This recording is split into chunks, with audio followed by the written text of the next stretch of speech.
manifestos, and Shirley Clark, and I studied filmmaking with Shirley Clark. It was the most amazing. She did features, she made shorts, 1-minute films. She taught at UCLA. So we have 5,000 films and videos, and we have filmmakers here tonight.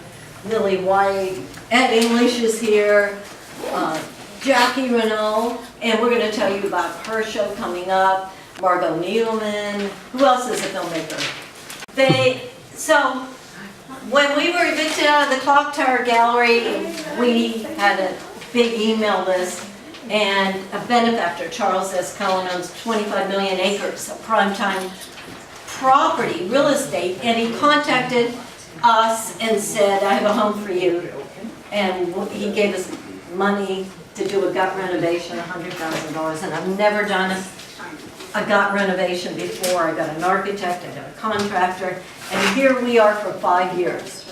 And it's going on 5 years. And I love this space, and I love you all for coming here. And so in order to utilize it to its fullest potential, we've been doing monthly screenings, bi-monthly screenings, and my name's Serra, and I've been running the co-op for a while, since 1990. Margot Needleman knows, because Margot was on the board. And I love the co-op because when I started making experimental films, I made 1-minute film. And I thought, who's going to watch a 1-minute film? And then I connected with a group called Film Forum in LA, and I started teaching filmmaking, and I put, being part of a community, being part of a group. And I just want to tell you about some upcoming events, and then Lili White, who organized this show, and this screening will be, I don't know where Lili went. I'm right here. Oh, okay. This coming Saturday, May 4th, Jen Senko and I organized with the Festival of New Ideas, a screening and anthology film archives. It's 50 years of the urban landscapes and cinematic transformation. It's short films dealing from 1975 to 2013 and the Vanishing City. How the city of New York has changed and been transformed over and on film over the past 5 decades. And then we're going to have a Jen showing Vanishing City about what is happening now with New York, and we're having a panel discussion. So I invite you, here I'll pass around some flyers and invite you to come. And May 8th, mark your calendars. We have a collaboration with the Soho House. We're doing a homage to Taylor Mead. Taylor Mead lived on Ludlow Street. He was evicted out of his apartment, and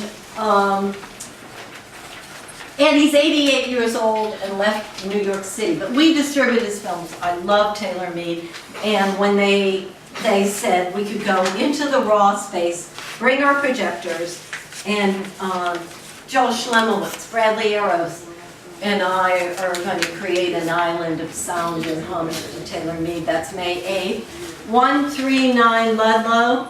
And if you signed up for our email list, we'll tell you about it, or you can contact us. And at 7 o'clock. And I'd love you to please come. And then we have a show May 15th. That's a Wednesday night. These are all Wednesday nights. And Kareem, where are you?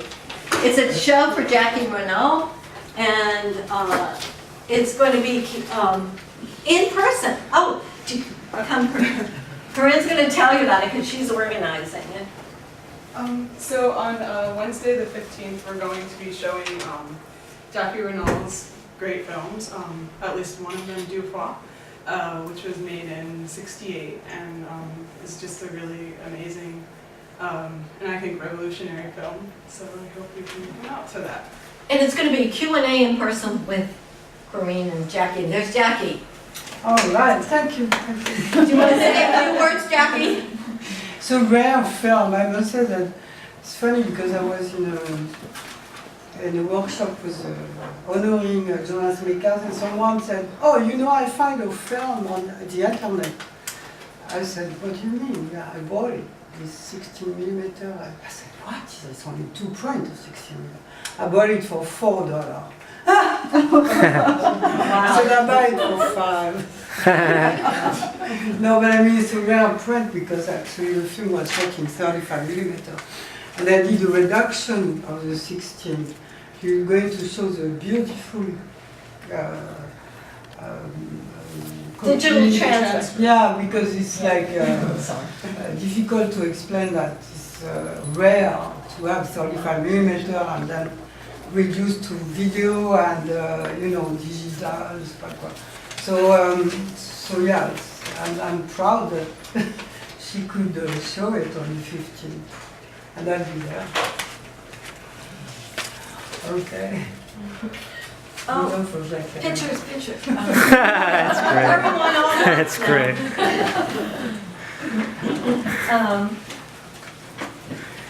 Now, to Lili White, this was Lili White's idea, and we've been collaborating with Millennium Film Workshop because, oh, shall we do one more thing? I forgot. One quick announcement? One quick announcement. No, Okay. yeah. We're teaching a workshop here on June 2nd, so it's about a month from tomorrow. It's called the Filmmaker's Roadmap Workshop, High Production Value on a Micro Budget. So if you've ever wanted to make a feature film and try to actually make money off of it, this is a workshop for you. It's being taught by Georgia Hilton, who there's a little bit of information about her on here. She's pretty fantastic, and it's a collaboration with the Co-op and Millennium, but it's going to be here. So. I'm going to take it, that workshop, because my longest film is 20 minutes. And it was torture to make a 20-minute film. It was a collaboration. And no, you're taking it too. And she's very funny. She talks about making money, which a better, not good. And then now, Lili White. Thank you, Lili White. Hi. Take one and pass it around, please. My name is Lili White, and I'm going to give you a little historic rundown here. Pardon me reading my notes.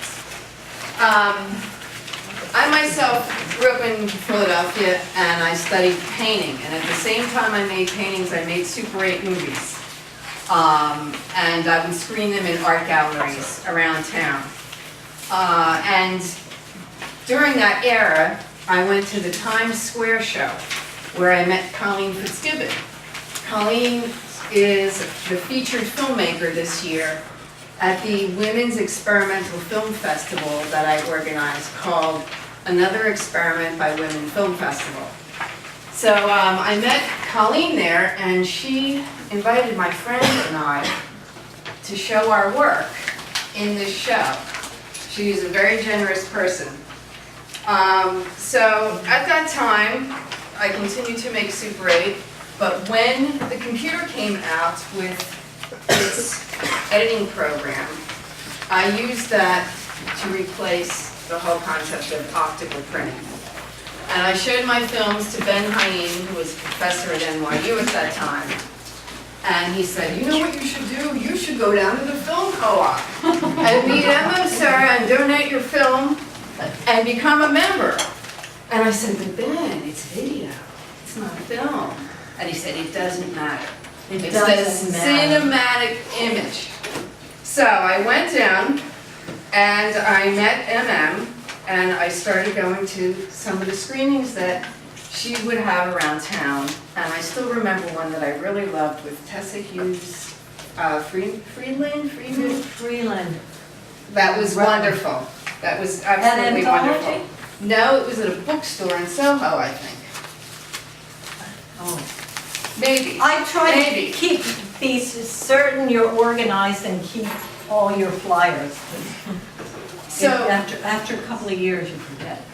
So then I also started going to Millennium Film Workshop on a regular basis. Every week I would go and I'd see whatever the featured filmmaker was.